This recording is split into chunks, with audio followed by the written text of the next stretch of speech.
Hey guys, Ty here, and welcome to another episode of 5 Question Friday, my favorite episode of the week, where you guys ask questions, I have a go at answering them, and it's been a hot minute since we've done this, but we're back in the studio and we've got some awesome questions today, so let's just jump into it. And the first question actually comes from last week's group coaching call, and it is, I feel like social media is taking up so much of my time with little result.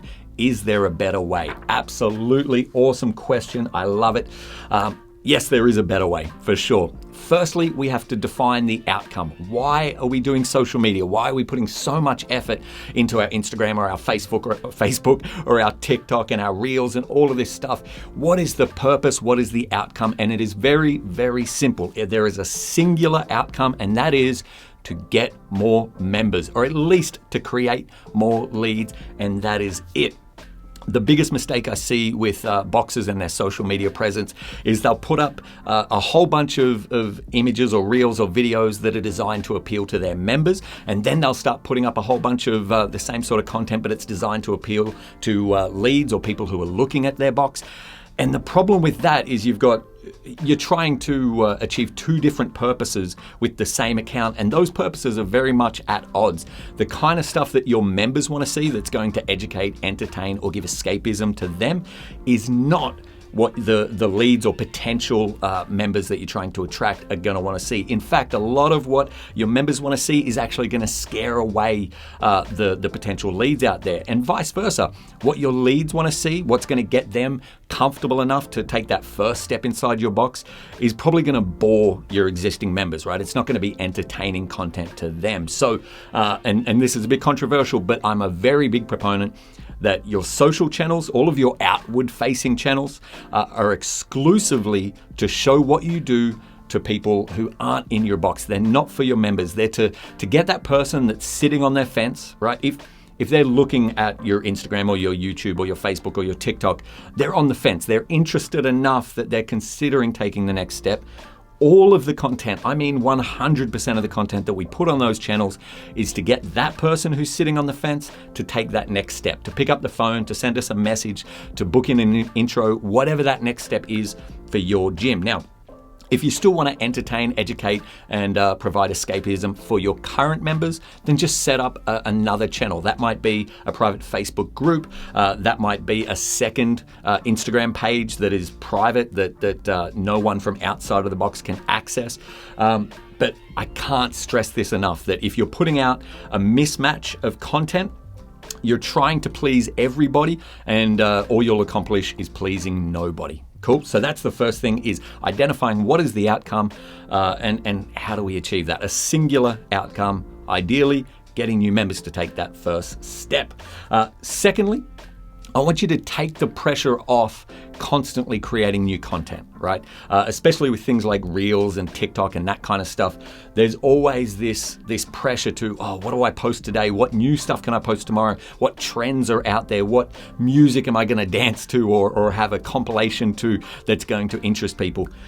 We don't need to always be fresh and exciting. We're not influencers. That's not the job of our social media, right? Like I said, the job of our social media is to take someone who's on the fence to just nudge them over to taking that first step to walking into our box. So if you can just create 90 days or even less, but let's say 90 days of really good content, you can absolutely just repeat that content. You can make it evergreen so that you're repeating a 90-day block after a 90-day block, because think about how you use social media, right? And everyone's going to be roughly the same. You're scrolling so much, you're getting fed so much different content that by the time you've got 5 minutes down the track, you've forgotten everything that you looked at, right? Let alone a day or a month or 90 days, right? So don't be worried about, if I post the same video that I posted 3 months ago, people are going to see it, they're not going to be interested. That's not how it's going to work, right? Our memory, our attention span with social media is incredibly short. So if you've got good content that works really, really well, turn it into a 60 or a 90-day calendar and then put that sucker on repeat. Again, you're not an influencer, right? We're not running a box social media channel just for the likes, comments, and shares. We're doing it for that specific reason, to get new members to take that first step. If you've got content that is achieving that, put that sucker on repeat, schedule it out a year ahead if you want, and then all you've got to do with your social media, hopefully, is answer the messages of people saying, hey, I'm keen, I'm interested, what's the next step? Cool. So you don't always have to be coming up with new content all the time. Third tip, let your members tell the story. Okay, there's a story that what we do and the results that we achieve and how we achieve it. We want to tell the world about this. There's some really poor ways to do this, right? Just shooting your members doing burpees or whatever in class and then posting it. That's probably the worst way to do it. There's no narrative, there's no story, there's nothing emotional that the person on the other end can engage with. Likewise, if it's me sitting in front of the camera going, hey, here's 10 reasons to join CrossFit ABC, it doesn't have much of a punch because, of course, I'm going to say that it's amazing. Of course, I'm going to talk about the community and the results and all of that great stuff. It's my business. I have a vested interest. I'm a biased participant in this video. But if I can have my members talk about their story, talk about their journey, talk about not just the good stuff, but the scary stuff. What were they scared of before they stepped through that door? Were they worried that they didn't have the time, that they weren't fit enough, that they were going to get too bulky, that it was too expensive? Don't ignore all of those challenges.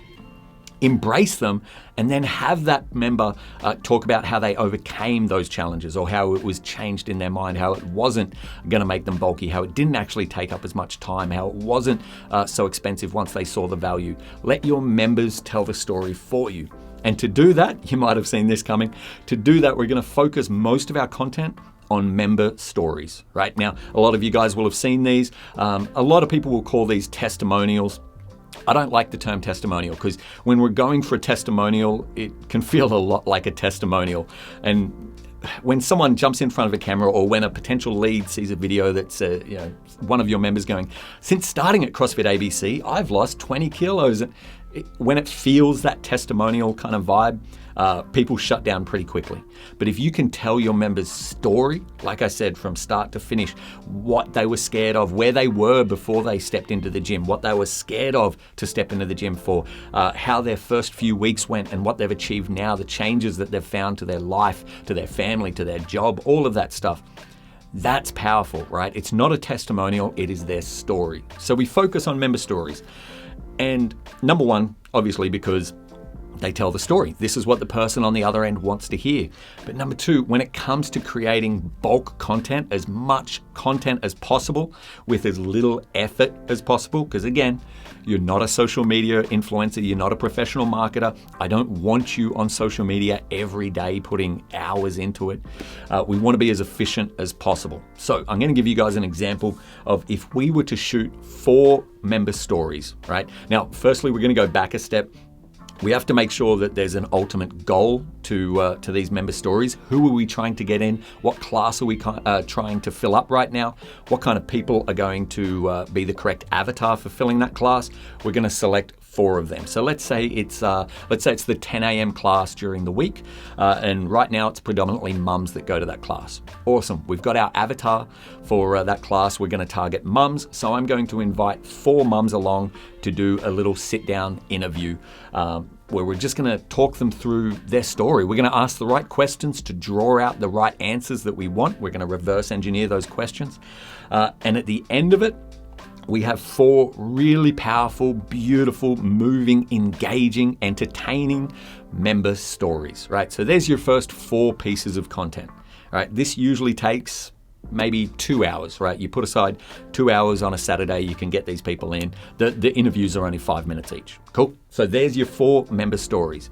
Now we're going to create 4 supercut videos from those. So a supercut is basically just picking the best parts or similar parts from each of those member stories and putting them into their own themed video. So if I'm interviewing mums in this case, I'm going to be asking the same questions to each of them. There'll be a couple of custom questions to each of them depending on their situations.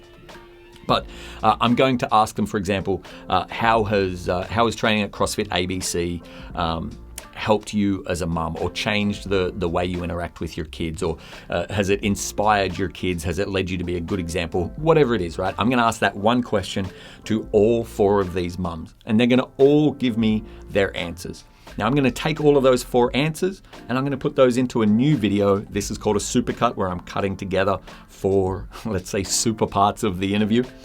And that is going to be titled, How CrossFit ABC Made Me a Better Mum. That is a nice video. That is a powerful video.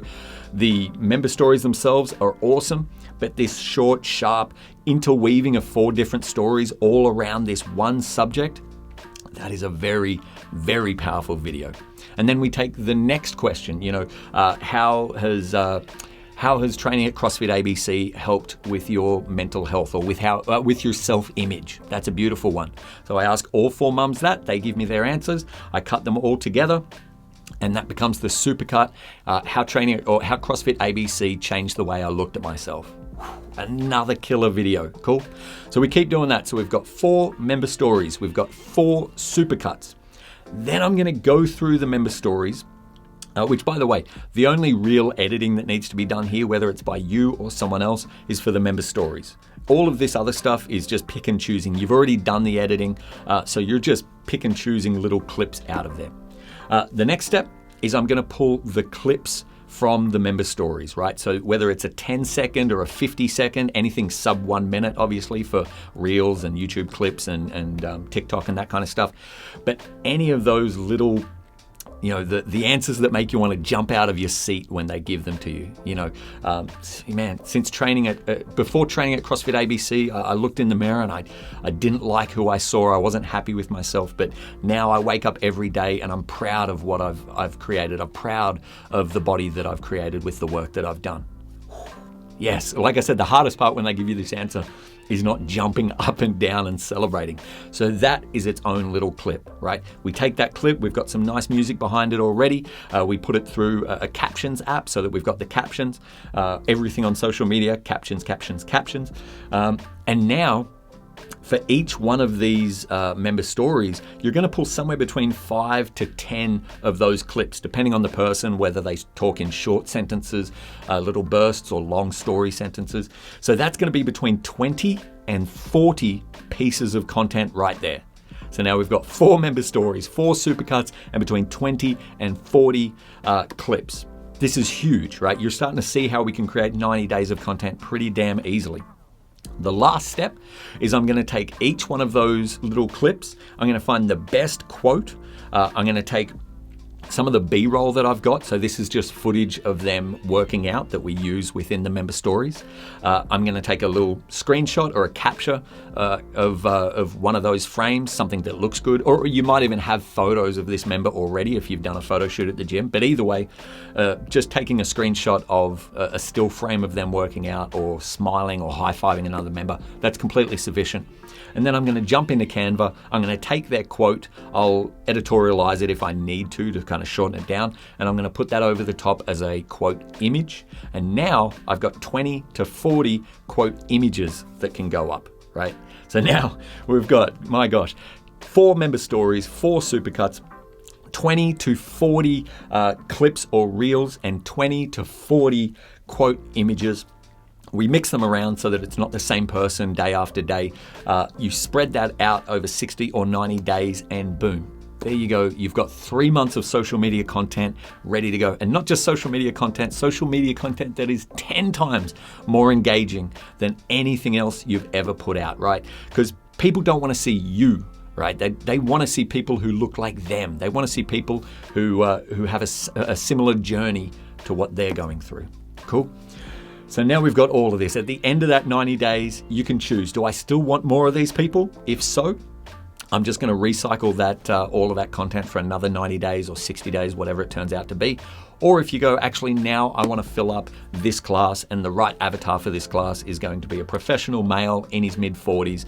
I'm going to find 4 of them, spend 2 hours on a weekend filming member stories, and we start the process again. Cool. It is honestly that easy. It takes me a lot longer to explain this process than it does to actually plan this process out. So please don't let all of this explanation scare you away from doing it. It is way easier than it sounds. And if you've got any questions, you just shoot me a message anytime. I'm here to help you guys always. Cool. A few other things to remember. Number one, a call to action in every single post. Everything you put up, you're going to put some sort of call to action at the end. It might be a strong call to action. Are you ready to get the same results? Are you ready to step up and be the example to your kids that Sarah is to her daughter? It might be quite overt, or it might be a little bit more subtle, right? If you've got any questions or are ready to take the first step, shoot us a message today. We'd love to talk to you, right? But it's in every single post, okay? As long as it's appropriate and proportionate to that post, and as long as you're not hammering it too hard every single day, it's completely okay to do. And, you're never going to get these people if you don't ask. So don't be afraid to ask. Put call to actions in every single post. And then lastly, and oh my God, this is the biggest one. This is probably the number one reason that I would have boxers just put a hard pause on their social media, is the social, all of this stuff, it's the start of your funnel. And I hate that word, but it's an easy one for us to all understand, right? The funnel where it starts, how you capturing people, how you getting their attention, how you developing leads, and then it comes down to them signing up, right? It is the start of your funnel. So let's say it's social media gets their attention, and then they book in for a free intro, they do the intro, then they do the on-ramp, then they sign up, right? Whatever your version is of that. Social media is the start of that. If you don't have all those other steps sorted out, if you haven't sat down and really put the effort into working out, well, how are we going to make sure that we capture that lead? How are we going to make sure that we get back to them within 15 minutes, that we're treating them with the respect that every lead deserves, that we're saying the right things and have the right systems and structure in place to make sure that no one slips through the crack, that our intro program is getting the results and the conversion rates that we want. Likewise for our on-ramp and then our sign-up process as well. If all of that isn't optimized, then all of the social media that we've just spoken about is absolutely useless, because you're going to get all of these leads that are excited, that are loving the content you're putting out, and you're going to completely screw them by not having the right systems in place, right? You'll have an awesome number of leads and then low conversion rate point to point. So make sure you get all that other stuff sorted out before you even think about putting serious effort into your social media. Cool? Amazing question. Way longer answer than I expected. That could be a 5-question Friday right there. But awesome question there from Danielle in the group coaching call last week. I love it. All right. Next question. Geez, we're into it today. Next question. We're finally ready to grow our pro shop. Where should we start? Amazing question. This is something I love. Pro shops are huge. When it comes to revenue streams, I think it's probably the most neglected revenue stream within your gym. I want to start with this. My minimum expectation for most boxers, some exceptions, but for most boxers, my minimum expectation is that your pro shop should pay your rent. That's where we start, right? It grows from there. But the first kind of milestone is for your pro shop to pay your rent. Now, if you're in some super high retail area and you're paying a premium on your rent, then okay, maybe that's a higher milestone. But for most boxers, it's absolutely possible. We've had hundreds of boxers do exactly this and a lot more. So I want to start with that. Is your pro shop currently at a point where it's paying your rent? If not, cool. This next part is for you. All right, considerations. First is your location, right? Where is your pro shop? Is it behind the reception desk where no one can get to it, where no one can touch it, where no one can interact or purchase things easily? Is it kind of in your reception area, but people come in, they turn right, and the pro shop's over there, it's in a complete blind spot? Do you have a location, or do you have what we commonly call shit on a shelf, right? There's a big difference between a pro shop and just getting a bunch of products, putting them on a shelf, letting them sit there and get dusty, and then getting annoyed that no one's buying it.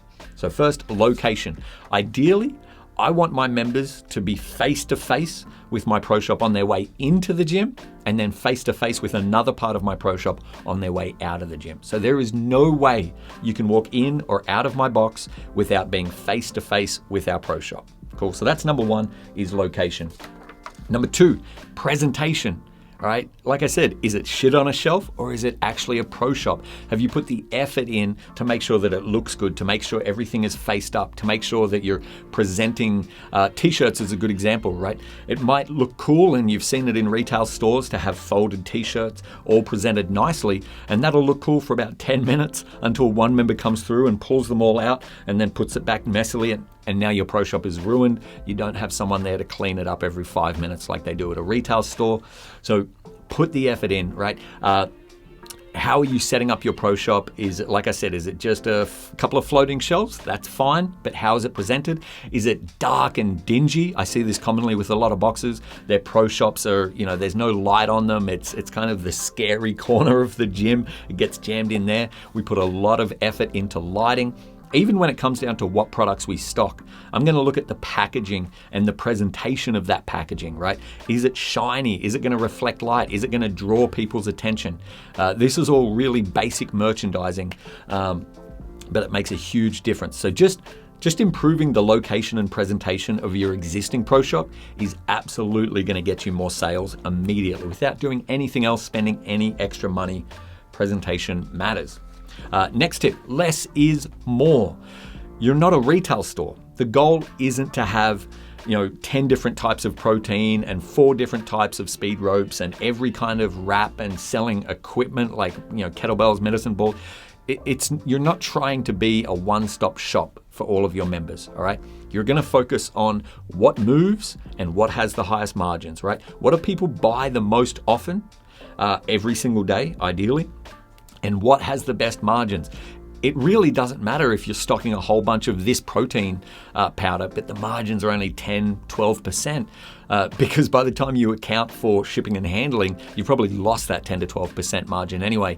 I've seen a lot of boxes when we break down their pro shop, they've got multiple items that they're actually losing money on. Every time a member purchases that, because of the shitty margins and them not managing it too well, they're actually paying their member. They're losing money to sell this stuff. So it's not about having 30, 40, even 20 products. It's about having 5 to 10 that are really high quality movers. They move a lot and they have high margins. For me, a high margin is 40% or more. That's always what I'm going for with any retail product. We're going to focus specifically on habitual purchases. So ask yourself, what is the one thing that members do currently if we stock it, or if we started to stock it, would buy every single day, right? What is the product that the ultimate goal is half of my members or half of my daily members buy this product every single day, or at least one habitual product every single day. So the big ones here are going to be water, ready to drinks like Fit Aid, NoCo, and bars, right? Just little things. They might only be $3 to $5 purchases, but they're every single day.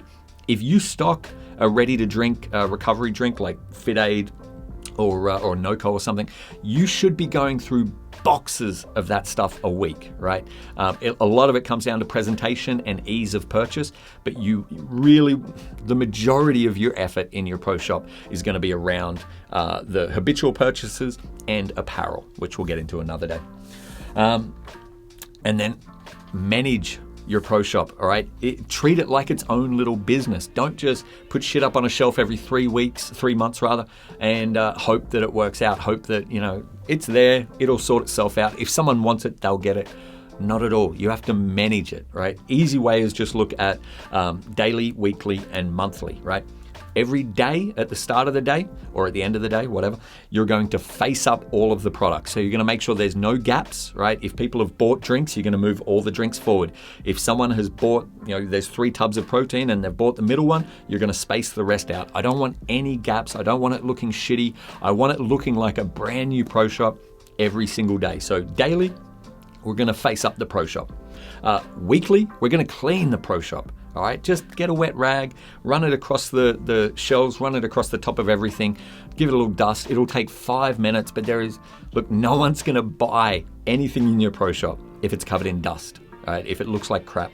And gyms are inherently dusty places, right? They're dirty, that's fine. I can't have my pro shop looking like crap. Cool? So daily, we're going to face up. Weekly, we're going to clean, and then monthly, we're going to rotate stock. So Every month, I'm going to reorganize the Pro Shop in a completely different way. Even if you've just got 3 shelves and that's the extent of your Pro Shop, awesome. I'm just going to move things around. I'm going to move this to a different shelf. I'm going to move this down here.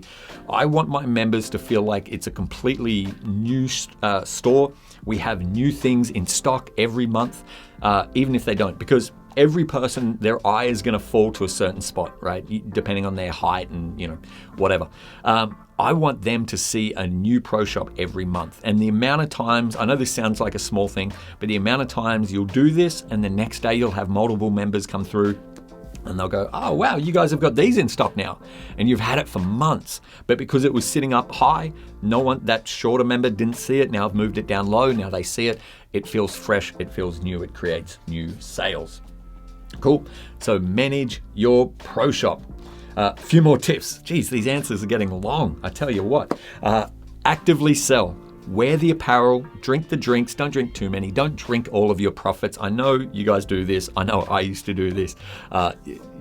Your Pro Shop needs to pay rent, not pay for you to drink as much Fit 8 as you possibly can. But wear the apparel, drink the drinks, promote the drinks, make sure that your team, your coaches, if you've got certain types of supplements, make sure they're using those supplements. You can give your team an at-cost discount, so whatever it costs you plus shipping and handling, that's what they get it for.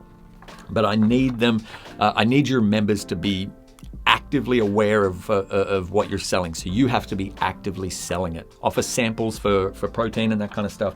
It's all common sense. You're all shaking your head and going, of course, Ty, this, everyone knows this, but are you doing it? And are you doing it consistently, or did you do it one time 8 months ago? That's a big deal. All right. Almost there on this question. Geez, this is a marathon episode today.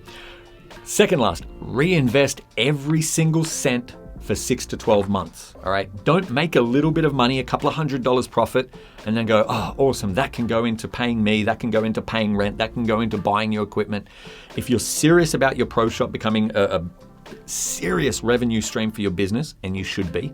If you're not serious, by the way, just don't do a Pro Shop. It's not worth it, right? It is a fair bit of work, and if you're not going to take it seriously, it's absolutely not worth it. But if you're serious about it, treat it like its own business, all right? Put it in a vacuum, and every dollar that you make, every bit of profit, recycle back into getting more products or more of the high-selling products, okay? So reinvest every cent for 6 to 12 months.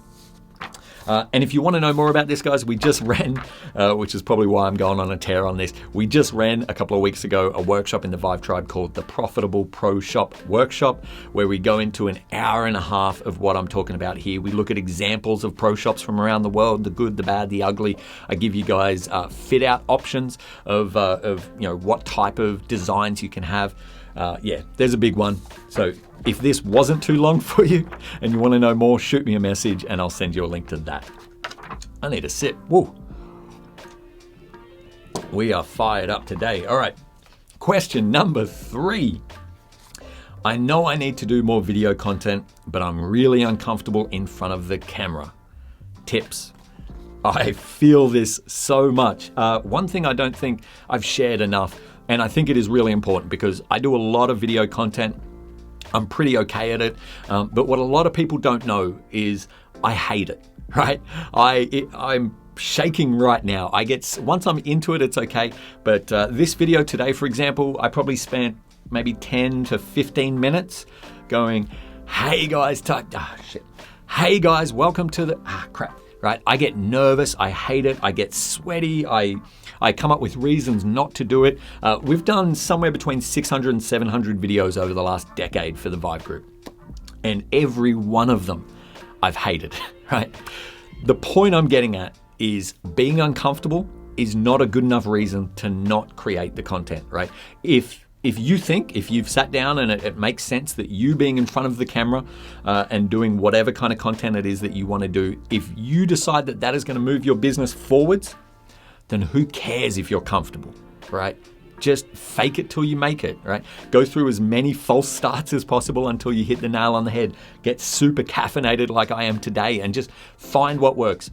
Being uncomfortable is not a reason to avoid doing something that is going to move your business forward. Cool. So that's the first thing. Comfort doesn't matter, but some actual practical tips.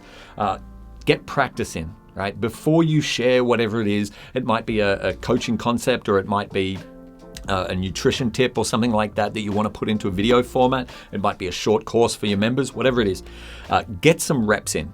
The best tool for this is going to be Instagram stories, right? Because you can practice it. It's just you and your phone. You can pop it up there. It's nice, short, 1 minute or less clips. So you don't have to go on for hours like I am today.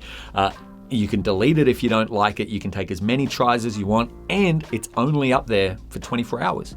And you're going to get real-time feedback. You're going to see if people are watching it and reacting to it and sending you messages based off it, then that's a proof of concept. You go, cool, what I said, people want to hear about, the way I said it, they enjoyed, awesome. And I might even do this 3-4 times on the same thing. Talk to your classes about it, whatever it is, whatever the script in your head is, that nutrition tip that you really want to share with the world via video. Say it in front of every class for a week. Get to the point where it's like a song, right? It's ba ba ba ba ba ba ba ba ba ba. You've got it, it's coming out, you could do it with your eyes closed, right? And then lastly, I need my notes here. See, I told you guys, I suck at video. You don't even know this. To a friend, oh my God, my poor wife, almost every video that you guys have seen, my poor wife, on weekends we go for long drives with the family. It's my favorite time of the week. And she'll just hear me practicing on her, right?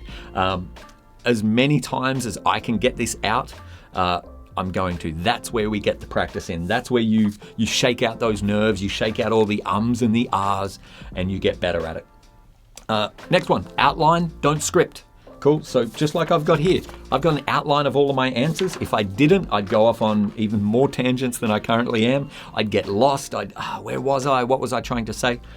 So I outline every video, right? I hit the points, I hit the notes, right? The beats, but I'm not gonna create a whole script, right? A lot of people think that, if I just do a script, if I get a teleprompter or even tape a script to the bottom of my camera, that is going to, it's gonna be better, it's gonna be easier.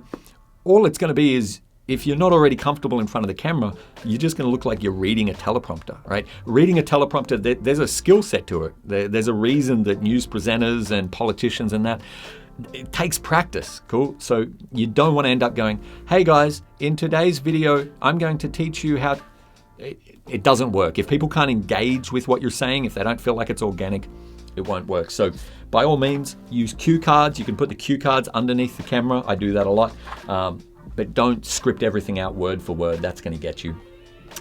Speaking of talking to the camera, you don't have to talk to the camera. A lot of the videos that I put out, I film while we're doing workshops for the VIVE tribe. So I'll be looking at my screen here. I'll be talking to the people on the workshop. The camera will be over here. This is a great angle. It's a bit of a kind of side-on vieweristic angle. Looking straight in the camera is pretty aggressive. And I forget that I'm on camera. Right? You might even do it when you're addressing the class. Have one of your coaches off to the side filming you while you're talking to them. It's going to be natural. It's going to just come off the top of the head. And looking into the camera is the hardest part. Looking into the heartless lens that I'm looking into right now, that's usually what messes people up. So you don't have to look directly into the camera. Talk in cuts. If you're not comfortable with doing what I'm doing now, and this is the thing that gets in my head the most by far, is I feel like every video I do has to be a one-take wonder, which gets in the back of my head quite a lot. It's okay to break it down into its elements, right? To break it down into its beats and just film these 3 sentences and then take a break, look at your notes, film the next 3 sentences, take a break, look at your notes, and then stitch it together. And as long as you're talking in a way that is congruent with, cutting those together, as long as your intonation at the start and the end of each sentence flows into each other, it's completely fine. Yeah, and it's a really great way to do it and to take a lot of the stress off you. So you don't have to be a one-take wonder. You can just talk in cuts. That's completely acceptable. And then lastly, man, long answers today. And lastly, just accept that the first 10, 20, 50 of your videos will suck. Go back, jump onto my YouTube and go back and look at the old videos from 2012. They are terrible, right? They look like Chechen terrorist, demand videos. It's just me. Hey guys, today I want to talk about the 3 retention strategy. It's horrible, right? And as I went on, and I knew they were horrible, but what am I going to do? Not do them? Video works. Video makes money. Video is how I provide for my family. Am I going to not do video just because I'm uncomfortable? Of course not. But it is okay to just accept, This is a skill set. It takes time to get good at. So it's okay if your first 10, 20 reps suck. Get those 10 to 20 reps out as quickly as you can. Use things like Instagram, TikTok, talking to your class to practice, whatever it is, and you'll be fine. But if you truly think that video is what you need to be doing, and as we said before with social media, it's not always, but if you have a good reason for doing video, I hope that helps. Cool. Again, take it from someone who despises being in front of the camera, despite what it might look like. Cool. All right, this has been a long episode. I have a quick ad for you guys. I'm going to keep it really, really quick. I promise it's worth it. I've been working for almost a year now on an incredible product called the VIVE Tribe. It's our group coaching app for ambitious box owners like yourself. I put everything we have to give into this one app. It is incredible, right? We have weekly coaching calls, monthly growth workshops, access to a massive library of, this is why I've got notes, access to a massive library of courses, challenges, and ready-to-use systems, all within the best community of box owners. This is like the opposite of those Facebook groups that you really don't want to be a part of, where it's just nonsense people posting nonsense questions. There is nothing but hard charges in this group that support each other and work together to make their dream life, their dream box. It's something pretty special. I've decided for the first year I'm going to keep it as affordable as possible, at $64 a month, but the first 2 weeks is free. So you can jump in, you can try it for 2 weeks, you get full access to everything for 2 weeks. And if you love it, we'd love to have you stick around. If you don't, no harm, no foul. Jump in, steal a bunch of information, get out. That's fine as well. But I'd love for you guys to check it out. I'll drop a link below or above or wherever the links are going to go on this video. And that's the ad. VIVE Tribe. I'm proud of it. Check it out. Alrighty, question number 4. We're on the home stretch. Here we go.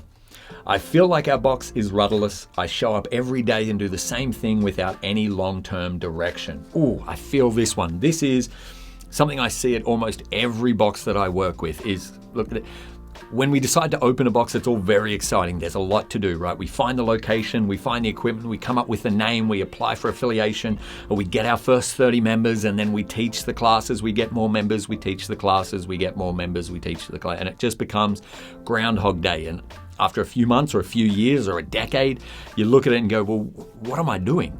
I know I love what I do and this is what I want to be doing, but to what end? What is the point of all this? What is the ultimate direction that I'm driving in? Because my day-to-day actions are pulling the business this way, and my long-term projects and this, comp I want to run or event I want to do is pulling us this way, and there's no unified direction. I'm just turning up every day and just kind of doing stuff, right? We don't want to do that. So the first thing that we do with every box we work with, the first thing everyone does in the VIVE Tribe as well, is identify their ultimate direction. And we use 3 worksheets to do this. And if you want a copy of these worksheets, just shoot me a message. I'll send you the PDFs, absolutely. We start with worksheet number 1, which is our ultimate lifestyle. Because unless you're trying to open 20 boxes and become a multinational billion-dollar gym industry that you're trying to get bought out and have a high-end exit, we're here for the lifestyle. We're here to do something that we love and make enough money that empowers our life so that we can spend more time with our family, our friends, our kids. We can travel. We can live a nice life. We can buy a house. We can invest in things. That's the point, right? We're a lifestyle-based business. But if we don't define what that lifestyle looks like, then how can we drive in that direction? How can we achieve a goal if we don't define the goal in the first place? So that's what the Ultimate Lifestyle Worksheet is for. It's very, very simple. We break your lifestyle down into 3 parts: the family, the friends, and the personal.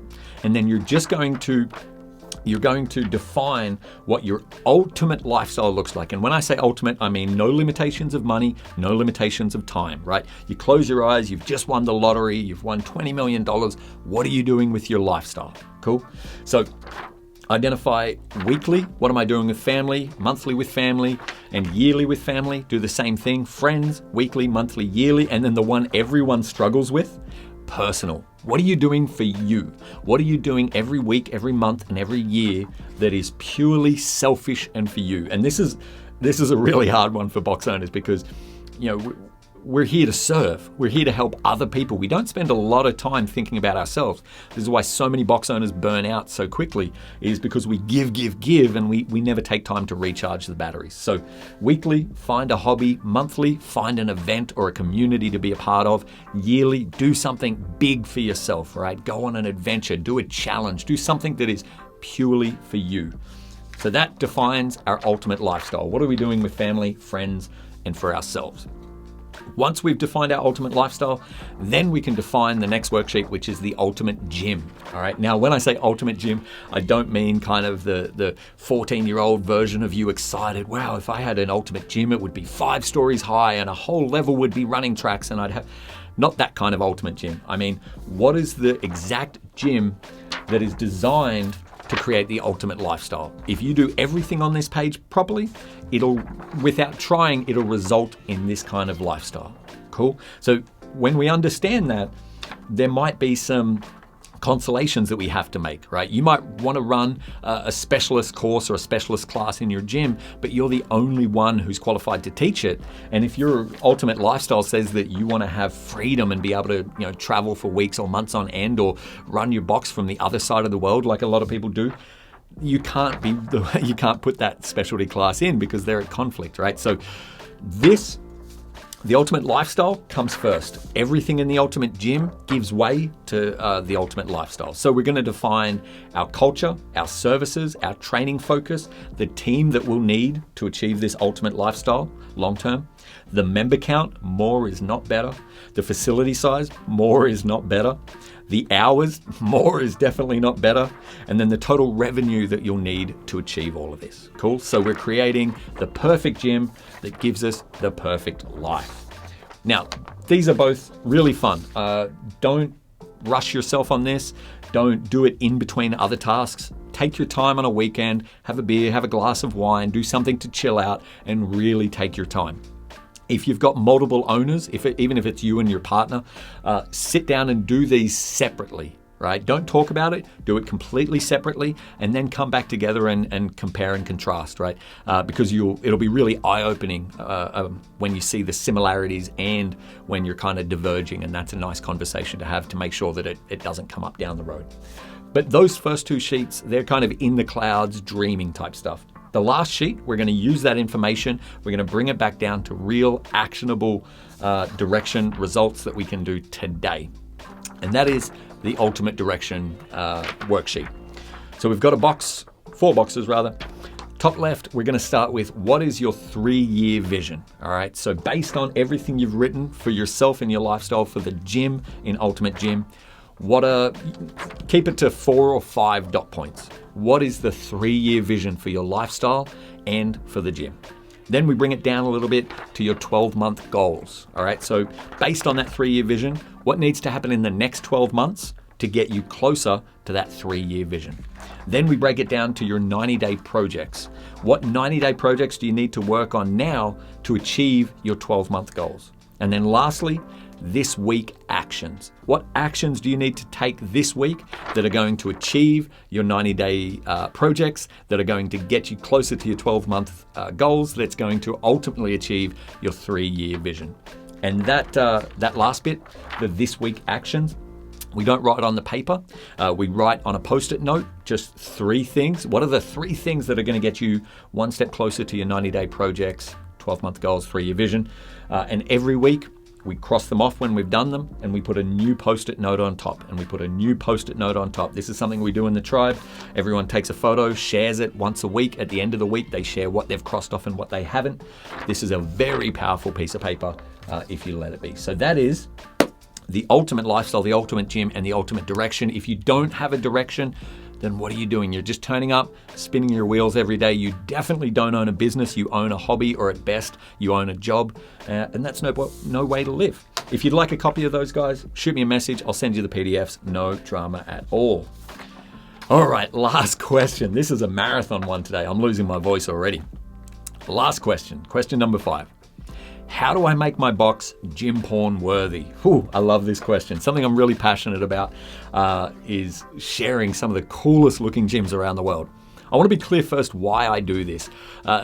Purely for inspiration, not for comparison, all right? Some of these gyms look amazing because people have put a lot of effort into, being clean, being tidy, consistent branding, that kind of stuff. And some of them, honestly, just look amazing because when you throw $3 million at a gym, it's probably going to end up looking amazing no matter what. So I want to be clear, especially when I put up the incredible, obviously expensive looking gyms, I'm not saying this is what your gym should be. It's there for inspiration. It's there to remind you that your gym can always look better, that your members want it to look better. We should take pride in everything we do and try and make it look the best it can just because we want it to look the best it can. But some tips. Number one, first, it has to be clean and it has to be organized. And I mean spotless, all right? You can't try and create a gym porn gym, right? This gorgeous, stunning gym if it's not getting clean daily, if it's not getting organized weekly, if it doesn't already live up to some higher standard the way it is, all right? In short, you can't polish a turd. It has to look good, it has to be clean and organized first, and then we can improve on it. So if you haven't got that down, put some cleaning systems in place, put some organizational systems in place and get that sorted. Next, the number one thing that we can do to completely upgrade a gym, to give a gym an incredible glow up for the cheapest price possible, is paint. All right, paint that sucker. And ideally, paint that sucker once a year, once every 2 years at the least, right? Our gyms get beaten up, they get marks from shoes and they get chips from wall balls. Don't be afraid to paint the gym once a year. It's really worth it. Nothing will give your gym that extra pop than just adding a new coat of paint. And be smart about the way you do it. Just because your gym branding is fluoro green doesn't mean you have to paint the whole damn gym fluoro green, all right? It has to be appealing to the eye. One of the big ones that I try and push against is black. Please don't paint your gym black, all right? I've almost never, I think, seen it done well. Now, having said that, because I know a lot of you are cranky at me right now, dark is okay, but go for a dark gray. Go for an 80 or 90% black. That's okay. But when something is black, it sucks all the light and therefore sucks all the life out of the gym, especially if you've got a smaller space. It makes it look really enclosing. So if you are going to go for a dark aesthetic, go for a dark gray and then be really aware that you've created a dark space and you need to bring elements of light into it. Which brings me to my next tip, which is lighting. This is, again, such a cheap and easy way to improve your gym. Lighting is so incredibly accessible. It's something that people think, well, I'm going to have to go to the lighting store and spend thousands of dollars. I'm going to have an electrician install this stuff. Not at all. Go to IKEA. I'm a big fan of IKEA, as you're about to find out. Their lighting section is huge, and most of their lights, even the pendant lights and the LED hangers and all that kind of stuff, most of them you can get with plugs. All right, so you can just, as long as it looks neat and it's not, cords hanging everywhere, you can do a lot for a space with just a little bit of lighting. The other lighting that I like when it's used properly is LED strips. I try to keep LED strips just to the cool white color, right? So just a normal white light. I know the RGB different colors can seem cool, but it can also look very, very tacky very quickly. It can look amazing if you do it well. Like if you check out a video we put out a couple of weeks ago from CrossFit Farnese, they used LED RGB strips to give a blue kind of glow in some of the reliefs of their wall. It looks incredible because their branding is blue, but we don't want to throw out a bunch of RGB too much. Just nice white LED strips just to give it a little pop of color. A really good one is if you need to put a PDF. Oh, we're coming to the end. If you need to put up plywood panels for people to do handstand push-ups on, just space them out from the wall a little bit. Just put a bit of 2x4 to space it out and then run an LED strip behind it. Ooh, it looks good. It looks like the plywood is just floating on the wall. Very angelic, very beautiful. So lighting is the next tip. Consistent branding, huge, all right?